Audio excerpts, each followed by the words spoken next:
بسم اللہ الرحمن الرحیم۔ السلام علیکم ورحمۃ اللہ وبرکاتہ۔ بد نصیبی کی پہچان۔ رسول اللہ صلی اللہ علیہ وسلم نے فرمایا 4 چیزیں بد نصیبی کی پہچان ہیں۔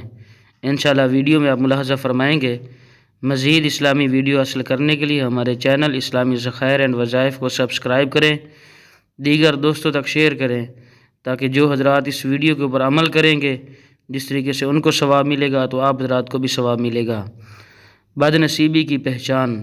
اللہ کے محبوب صلی اللہ علیہ وسلم نے ارشاد فرمایا 4 چیزیں بد نصیبی کی پہچان ہیں۔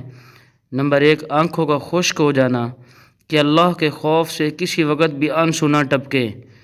نمبر 2، دل کا سخت ہو جانا کہ آخرت کے لیے یا کسی دوسرے کے لیے کسی وقت بھی نرم نہ پڑے، ہر وقت دل سخت رہے۔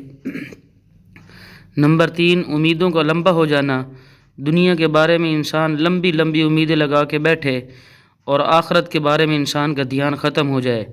نمبر 4، دنیا کی لالچ دل میں آ جانا، دنیا کے لیے زیادہ بھاگ دوڑ کرنا اور آخرت کی فکر چھوڑ دینا۔ اللہ تعالیٰ سے دعا ہے اللہ تعالیٰ ہمیں ایسا بننے سے محفوظ فرمائے۔ آمین ثم آمین۔ جزاکم اللہ و احسن الجزاء۔